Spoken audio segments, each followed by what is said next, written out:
You're listening to Joe Dalton on Dublin South FM, Crossing the Rubicon. Yes, folks, and welcome to the Joe Dalton Show. My God, I can't believe we're running. This show is now going 4 years. We've had some amazing people through the years who have shared their wisdom, their life stories with you, the audience. And I'm delighted to have a very special guest on the show today.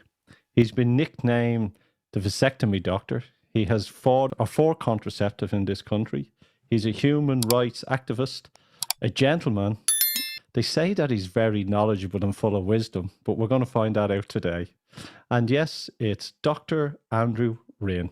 Dr. Andrew Rynne, how are you, my friend? Very well, thanks, Joe. Thank you very much for that flattering introduction. Indeed, indeed. Well, you know, as my mum used to say, you know, self-praise is no praise, so it's better to get it from somebody else. That's right. Andrew, you've had an extraordinary life. You have a collection of stories. When we were doing a research about your life, and you know, from Canada to Ireland to, you know, a documentary being done on yourself as well in 2019. Before we get all into that, what was your life like before, you know, in your 20s? You know, were you just one of the lads playing football, and what led you to get into the medical world? I was never any good at football. I was never on a football team of any note. I went to school in Newbridge College, where we played rugby, but they didn't consider me good enough to. I played on the thirds or something, so that was kind of out. But I was interested in music even at that stage, and in singing when I was in Newbridge, and I was interested in arts and crafts. Newbridge, it's not a perfect school, but it was very good in that they had one good teacher there called Flanagan, who didn't have much hair, a bit like myself, so we called him the Coot Flanagan, and he was a brilliant teacher. And you know, if you have one good teacher in your life, you never forget them. And he taught me so much about writing, and I owe him a great deal. So I was making fruit bowls. We had a lathe in the workshop in Newbridge, which was quite a bit unusual, and to actually allow schoolboys to work a wood turner. And I learned a lot there, and I learned a lot about music and singing. I was in the choirs and the opera, and but not athletic at all. It was the curiosity that led you forward right through step by step. Yes. It's great to, you know, get a block of wood and you take the corners off it and you put it onto a lathe and you start working on it, and in a couple of days' time you have a fruit bowl, and that's a great achievement, and you feel it's achievement. Now you have, out of a crude block of wood, you've got something beautiful, and it is creative. You're right.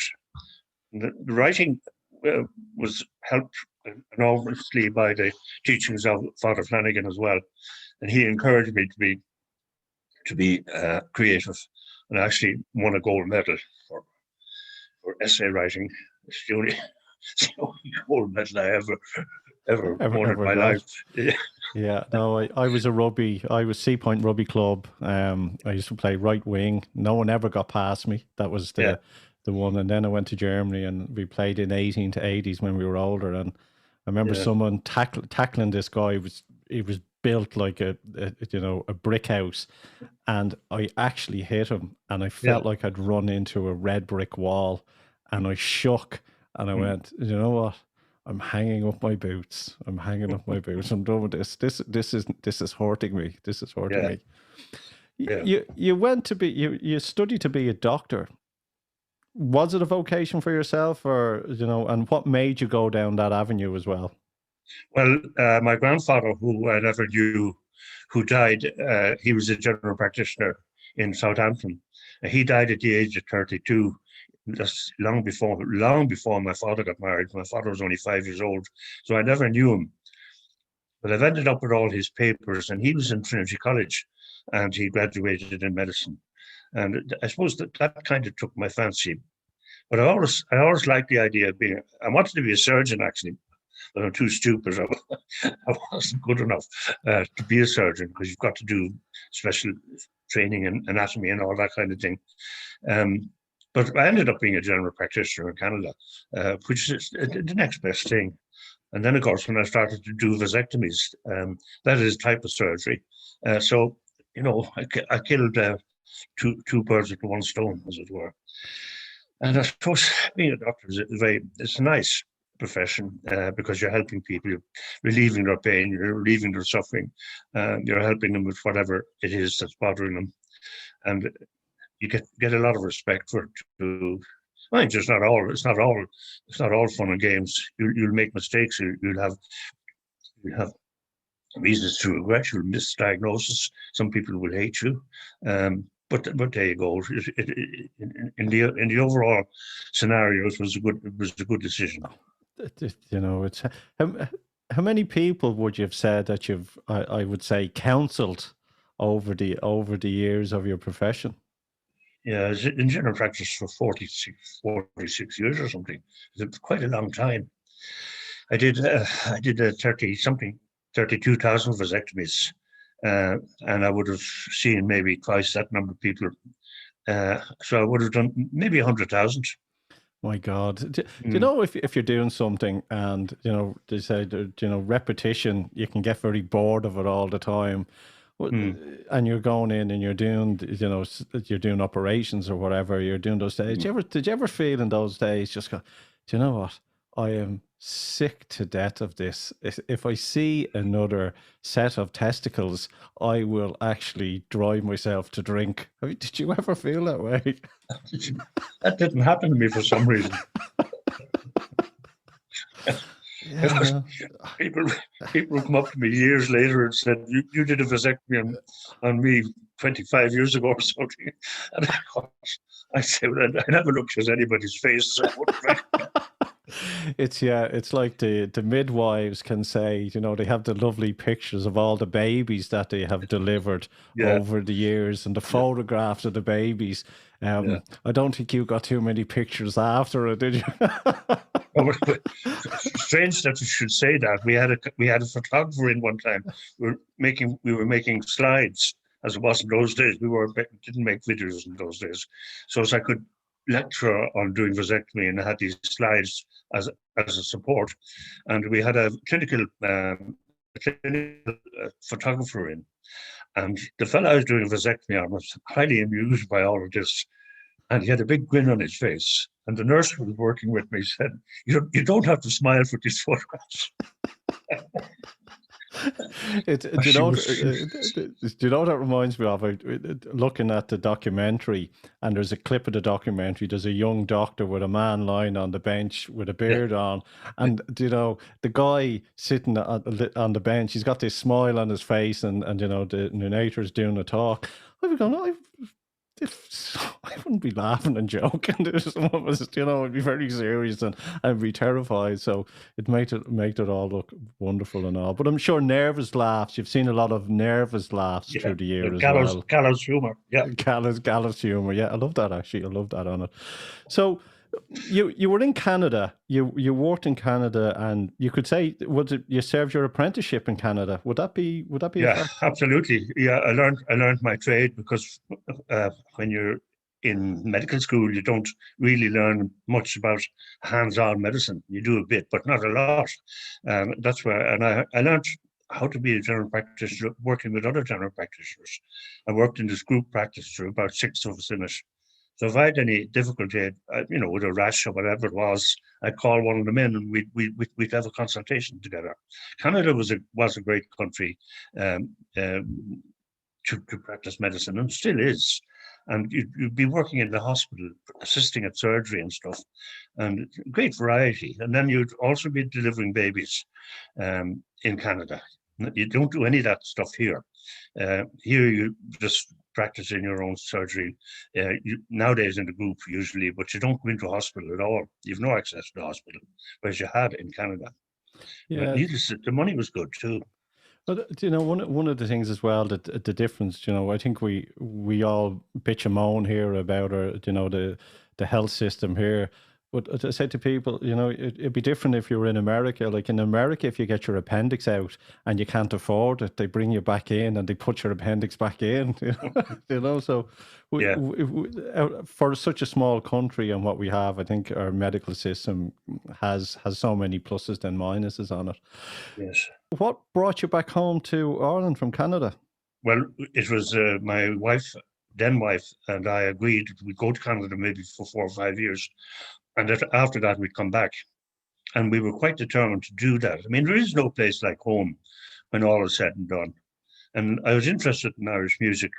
I play a bit of music and I sang. And I missed that aspect of it. And I missed Ireland, even though I came home quite often.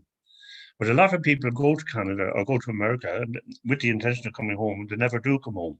Because once you start having children, and your children start going to school and they start making friends, and then you put in a swimming pool and you get very comfortable there, and you never come home. And you spend your entire life in Canada or some similar place. And I think that's very sad.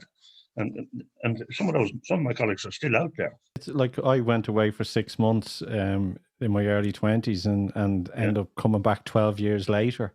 Yeah. So you know all about it then. And one of the things, and you talk about Ireland and you talk about traditional music, when you're away, you actually start to appreciate your Irish heritage more so than you're here. And the Irish music, we used to go to great Irish bars when we were abroad, and they'd have great singers in, and it just, it's home from home. It's very important. It's to keep those roots in.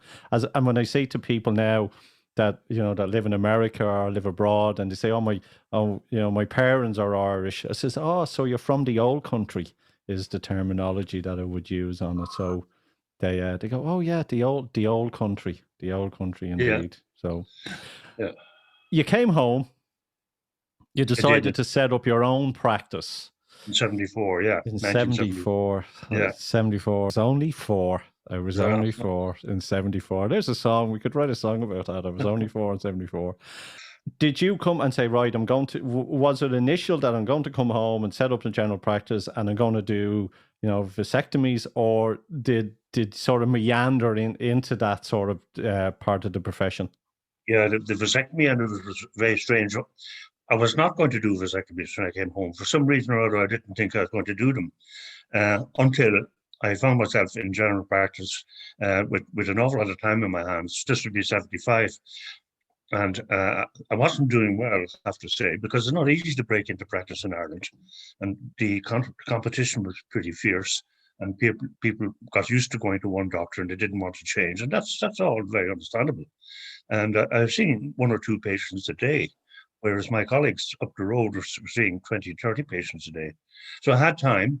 And lo and behold, didn't I get wind of the word that the Irish Family Planning Association were going to start a vasectomy service. So I said, my goodness, that's very interesting. So I phoned them up or wrote to them and said, I've done 300 vasectomies in Canada. Can I be of assistance to you? And they were delighted to take me on, because at that time we were flying in. She was actually an ophthalmic surgeon of all things.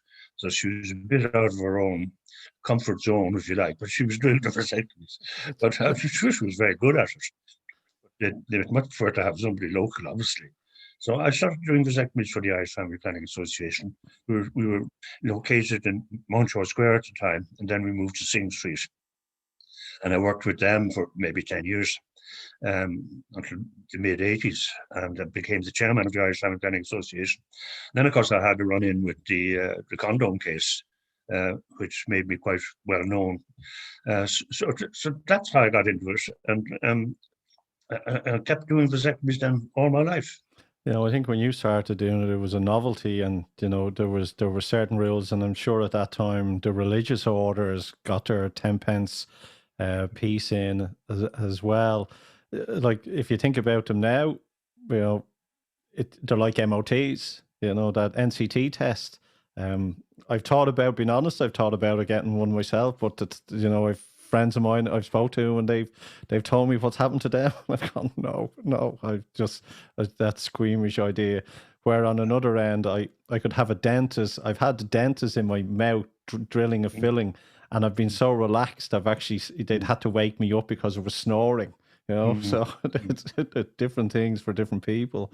There's one story as well. I know that you're always asked to tell about it. The vasectomy, where you had someone come along who was a bit disgruntled because of the issues that they felt that happened, and they pulled a gun on you. And as I said to you before the break, I can know what it's like having a gun pulled on you. I remember being abroad, and there was a collection of myself and friends, and a gun was pulled on us, and was quite scary. And I got a bang in the head off the gun then as well. And the story that happened to you, people can watch it in the documentary. But one of the things that I noticed when it happened, I went silent for a couple of days after. Even though it happened, none of us spoke about it or acknowledged it. And it was sort of that thing that played in my mind for about 3 days, 4 days after. And it was silent. And then on about the third, fourth day, I spoke out about it, and everybody started speaking out about it, and everyone was relieved that we started talking about it. What was the thoughts from yourself after? And you went it was the next thing that you were actually shot. What was the thoughts after it happened? Was it kind of nerving, or did you need to get counselling in any way? Yeah, my immediate thoughts after I escaped him, because he kept shooting at me.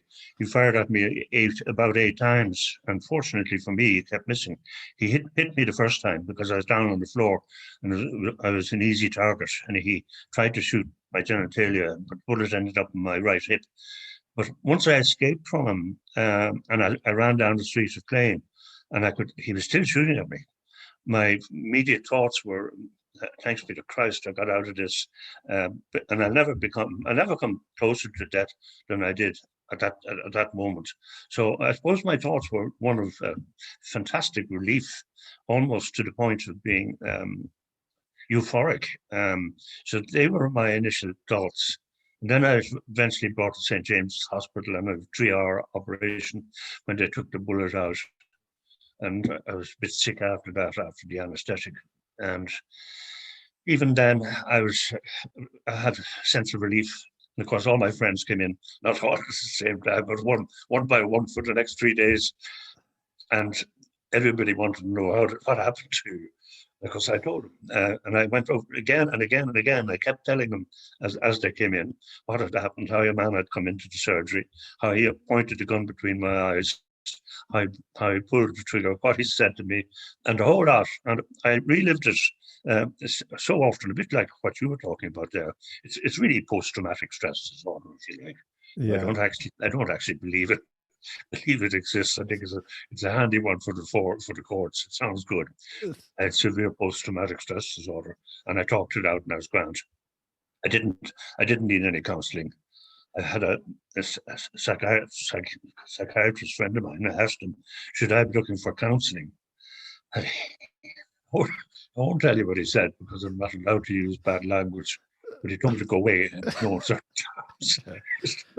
Doctor to doctor, full of sympathy, but we have. So that was that. Do you know, it's sort of, when you look back at these things, it's like when someone dies close to you, you kind of go, oh my God, I need to appreciate my life. Did you have that moment, kind of going, I could have been killed, and now I'm going to, did it change your path in any way moving forward, the direction of your life in any way? Not really. No, I can't give you any great example of what I did differently. I was grateful. Put a lock on your door. I still am. Yeah, but I do, or did at any rate, scare easily if somebody came in to the house or came into the room and I wasn't aware that they were there or something like that. I would get a reaction to that I wouldn't have before I was shot. It did change me a little bit, but not a great deal. The bizarre thing of the whole story, which I find, was that the guy went in, he spoke to, and this is the funny part for me, we all pick different parts up of it, went in and spoke to the receptionist, and she said, oh, he's busy, and didn't know this guy was dressed in the middle of summer, in the middle of summer dressed for winter, and then sitting down and loading up the gun and everyone looking at him going, what the hell is going on here? It's like something out of Father Ted. They didn't look at him for very long because the waiting room was full and suddenly was empty.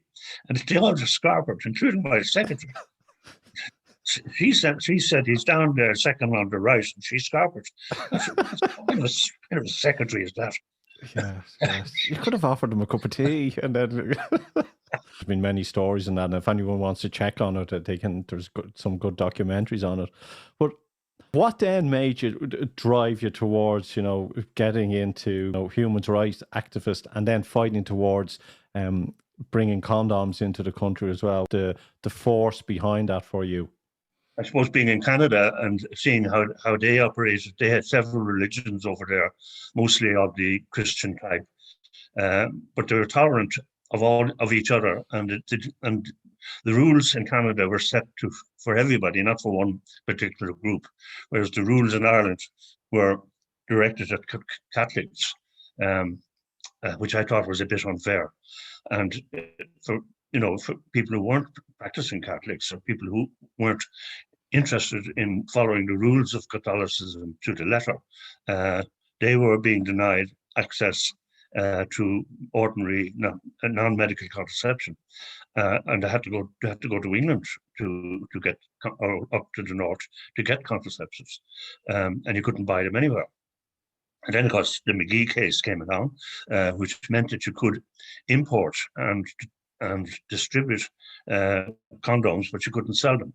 So in the Irish Family Planning Association, we used to give them away and accept a donation. And the size of the donation was exactly the same size as the price of the condoms. It was all just utter nonsense. But I felt, I'd have people coming into me, women particularly, who had 5 and 6 or 7 children, didn't want to have any more, and being able to get the pill, birth control pill, from their doctor. Then, when Haughey made that law, the so-called Irish solution to the Irish problem, where condoms were available only on a doctor's prescription. This meant that a man who wanted to be responsible for the size of his family had to present himself to a doctor. And the doctor was supposed to make a decision as to whether he was using these condoms for what Haughey called bona fide family planning. What else he could use them for was beyond me. But anyway, it was just a ridiculous and unworkable piece of legislation. And it was going to be ignored by most doctors anyway. So before that happened, I decided to break it in a very open kind of way, in an act of civil disobedience, just to bring attention to it. And that worked extremely well, I have to say, even if I say so myself. I wrote to the DPP and I told them I was breaking the law. And the DPP sent in the Gardaí, who collected evidence that I was in fact selling condoms, which evidence I gave them willingly.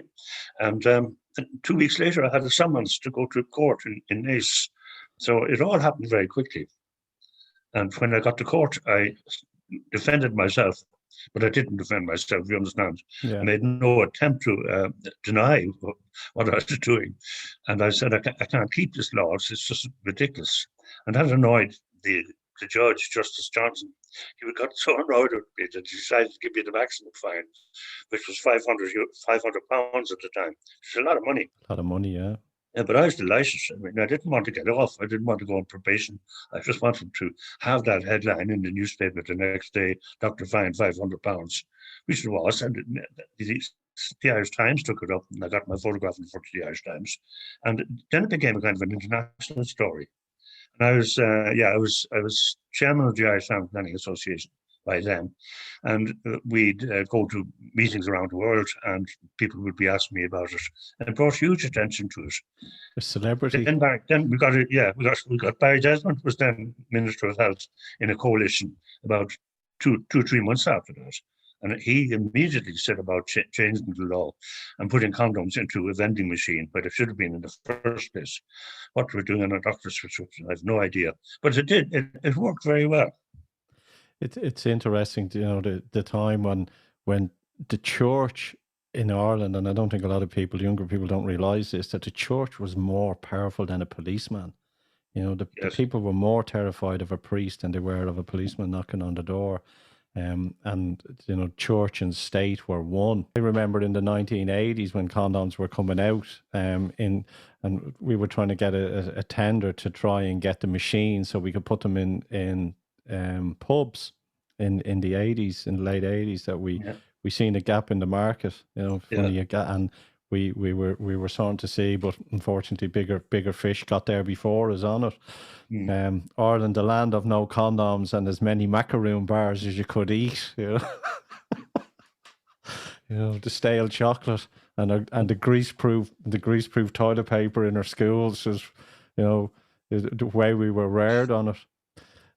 Tell me, coming into the last probably maybe 10 years or so, with what you've seen in Ireland change, and especially in the medical arena as well, from those years in the 70s and 80s, do you think things have improved massively, or do you still feel there is so many changes needed within the Irish medical system? No, I think in the last 20 years, since the turn of the century, things have improved massively, as you say. And this is a completely different country. It's unrecognizable to what it was in the 80s. And of course, we'll never forget the debate on abortion and the Eighth Amendment. I mean, that was absolutely frightful because it just split the country in two. And you know, hugely passionate discussion and debate with the church behind it. And it was a horrible time, really. And it was the Eighth Amendment succeeded. Eventually became the disaster that we all predicted that it would. But anyway, I never thought actually that I'd live long enough to see abortion legalized in Ireland. Not that I don't delight in that, because abortion is not a good thing, but nonetheless, it is innate to the human species. It's always been around, and it has to be facilitated and taken out of the criminal code. And women who need abortions must be facilitated, not in England but in Ireland, and that has actually happened. That's quite extraordinary. And before that, of course, we had the divorce. We had several. I think we had to have 3 different referendums to get that right, but eventually we got it right. And so now we're in line with the rest of the world, with Europe and so on. Yeah, I think it's freedom of choice is so important, and it's one of the things that I think we all strive for. You said something there, you know, divided the country. History has taught us so many lessons, and being a republic, and only being a republic for, you know, just over 100 years, it's a short time for ourselves. And in many times that we have been divided as a nation, and it's interesting that we see that again. We see that again in 2021. I was saying to my partner the other day that, you know, we are divided. There is the left and the right or the wrong, and there has to be some sort of way we can bring everybody into the center and unite everyone in the country. It's interesting that we are, you know, a small little bit of paper put over our faces is dividing a country. If you look at, there's so many other things as well on it. There's a part of us who we are still going through that process of being a true republic to the citizens. Maybe I don't know. I just feel that the government's reaction. Mind you, we're not unique, because the same thing happened in England, and France, and Spain, and Italy, all over the world. There's 2 sides. I think it's a total overreaction to a relatively harmless virus, another flu-like illness, actually.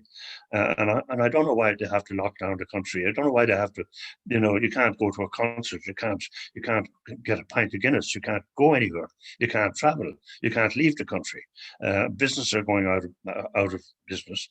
And livelihoods are being destroyed, and the suicide rate has gone way up. Mental health is an issue. We're talking about patients are not being seen in hospital. If you don't have medical insurance, you're in real trouble in Ireland at the moment, because there's only one disease, and that's coronavirus, COVID-19, and that's the only thing that's being allowed to be treated. So if you're passing blood, or you've got some symptoms of bowel cancer or something, and you don't have insurance, you're going to have to wait. And you can't wait for that, because every week that goes by, your prognosis gets worse and worse. And that's very bad. So, it's that kind of thing that turned me against it. One of the things that I noticed was during the summer, when we did have lockdown in 2020, and I busted my ankle and I went to the hospital. And usually you go to the hospital, you go in, you're triaged, you hang around for a couple of hours and you see a doctor, and then you get x-rayed and so on. I went in, there was no one in, the doctors, it was a hot day, were eating ice cream, the staff were twiddling their thumbs. I got seen, x-rayed, they had to turn on the lights and open up the x-ray room. And I said, and it was funny, there was, I think it was an Australian doctor there who was doing the x-ray. And I said, this is like something out of the outback of Australia. It was, you just had to turn everything on for me. And I was in and out in 20 minutes. And it was that time that I kind of went, yeah, where's all these jammed hospitals with, media made us think that it was something like out of Saint Elsewhere or Grey's Anatomy, the bodies coming in and all the stretchers and the helicopters and it's chaos. They led us to believe these were what the hospitals were like, which, there was whistling and eating ice cream was what was the reality of it. I want to just jump back there, and it's something that I believe myself personally that I want to try and find out where it went, and why we still have it. Is fluoride in the water. There was something came out there in one of the journals last week that the effects of fluoride, especially in tea drinking, and it can affect our creative thinking. And I've always sort of said to people, is there a correlation between fluoride and Alzheimer's?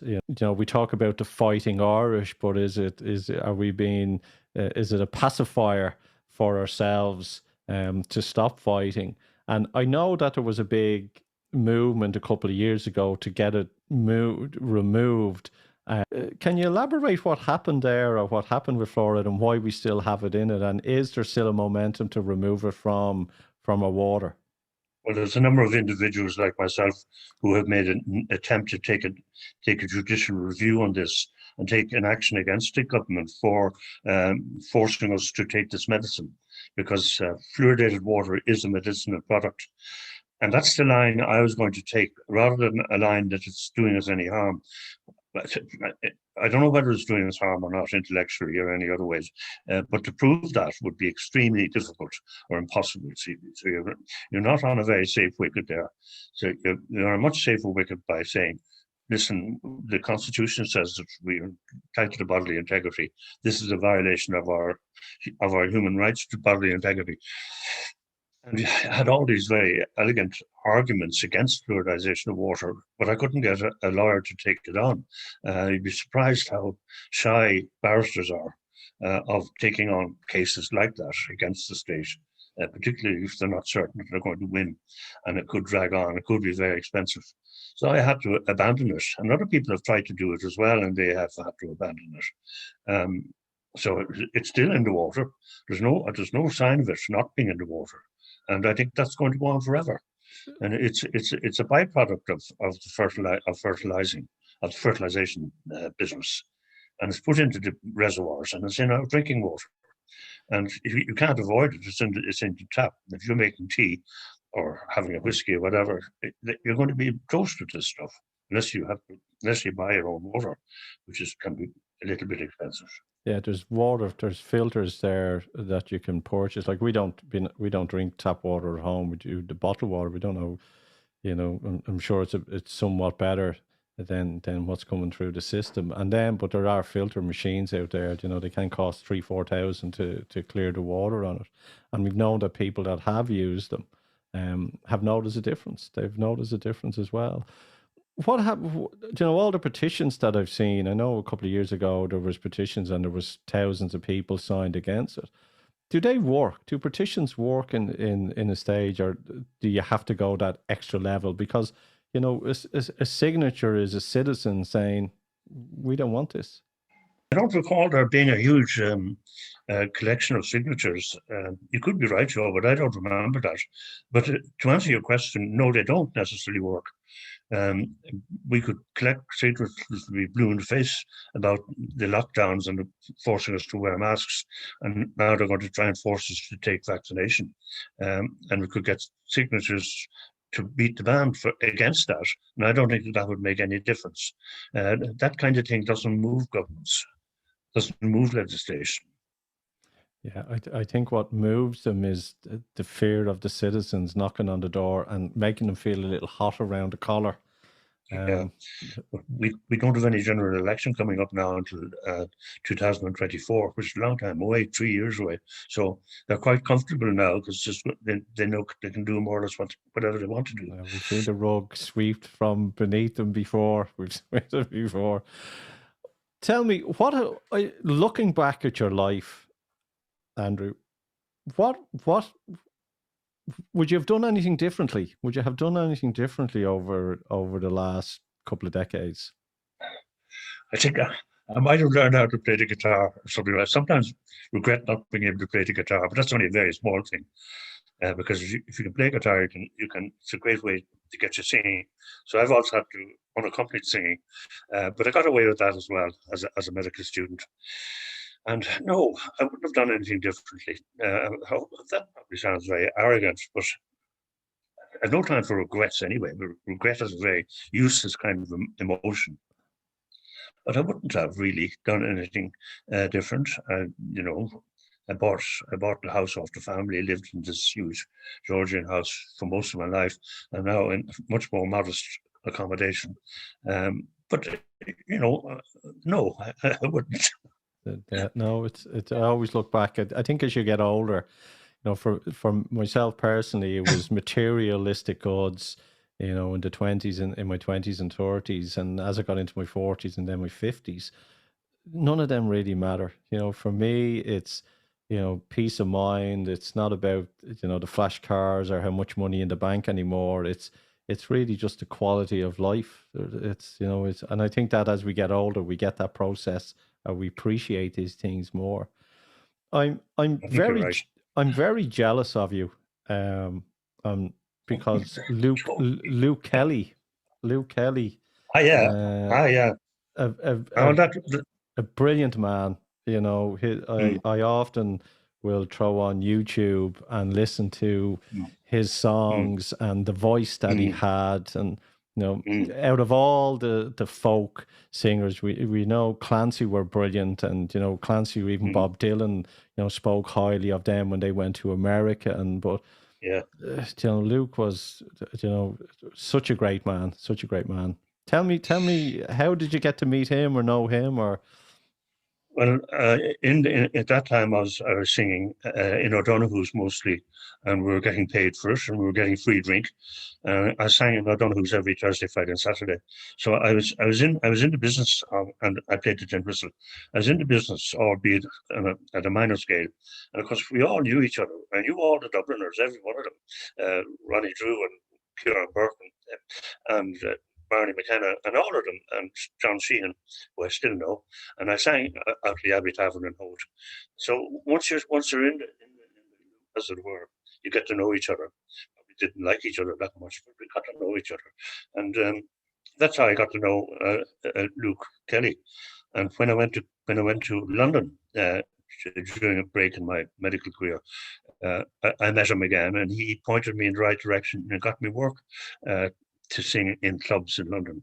He was a great man. He was the greatest exponent of the street ballad that ever was. There's never a person who could sing like that. And like you, I look at him on YouTube and scorn not his simplicity and some of his brilliant songs. A lot of them written by Phil Coulter, of course.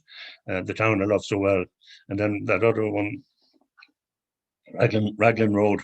And you know, he sang them with such gusto and passion. and just incredible to this day. He is incredible, and he richly deserves to have a monument put up to him in the inner city, north inner city. Why people have to feel they have to deface it, I don't know. I think it's awful. It is bizarre that they do that, but if you look back at Luke and the Dubliners, and look at Christy Moore, and look at them, look at all, and look how the music industry has evolved. Now it's X Factor and it's audition and people put together. Where's all the guys jamming in the bands in the garage and writing songs? And it seems to be the whole industry seems to be now manufactured instead of creative. Yes, it's not as colourful. Yeah. No, the Sex Pistols, the interviews with the Sex Pistols, and Mick Jagger, and all causing storms, and the Beatles, and now I think it's how pretty you are, and the sponsor of your clothes is more important now. It's a shame. I hope there's a revolution of some way in the whole music industry that we get back to grunge. Yeah, a bit of color, and a bit of character in it. Yeah. So I was very lucky to be in Dublin at that time in the 60s and early 70s, when it was at its height, and we used to go to Flack Hills and all that kind of thing. We got to know each other, and it was full of characters. You're absolutely right. And it has become a bit sterile, to say the least. It is, yes. It needs to give a reversal operation on it, if you can, please. We could set up a band. I love singing. I haven't got a note in my head, and my family tell me to be quiet, but I will sing at the drop of a hat. The drop of a hat on it. Tell me, what's the future for you? What's the plans? What floats your boat, as one would say? What's the driving force for you now? Well, I think at this stage, I'm heading up to 80 with enormous speed. I think if you can keep healthy is my main aim. Keep healthy and keep fit. That kind of occupies my mind quite a bit.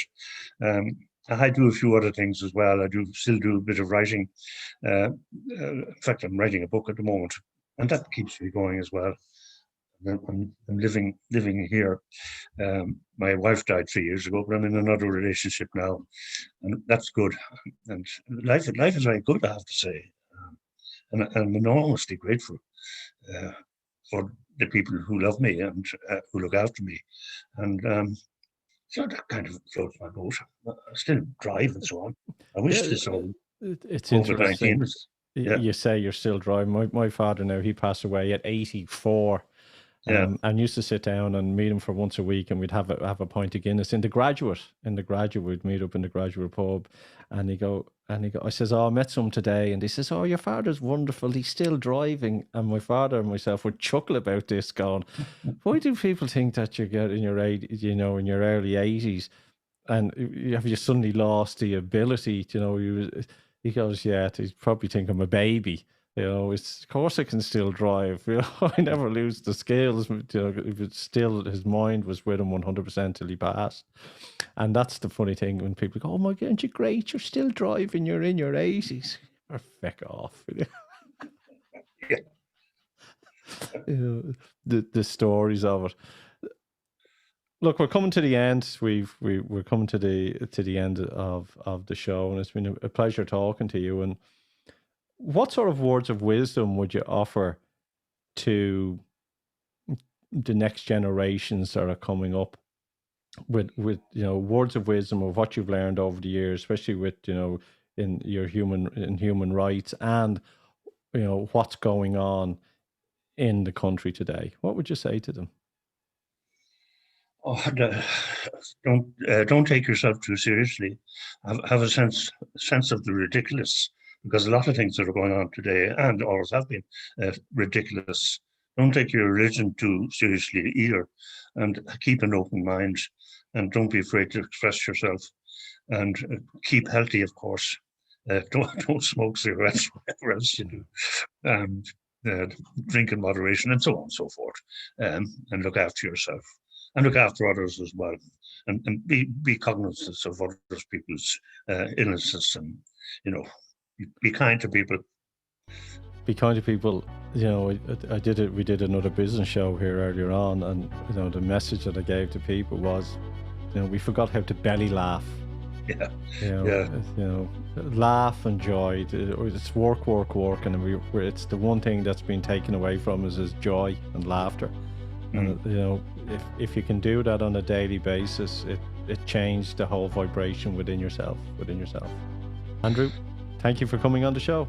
Thank you. You're very welcome, Joe. It's a pleasure. Thank you. And remember, here at Dublin South FM, we're interviewing plenty of people around the world, conscious leaders, and that's why we have the Conscious Business Podcast, which is part of the Conscious Business Academy, offering purpose, profit and prosperity in your life through soulful selling, mindful marketing, conscious leadership and creative culture. If you want to reach out to me, it's joedalton.ie. You have an awesome week and take care and look after yourself. You're listening to Joe Dalton on Dublin South FM, Crossing the Rubicon.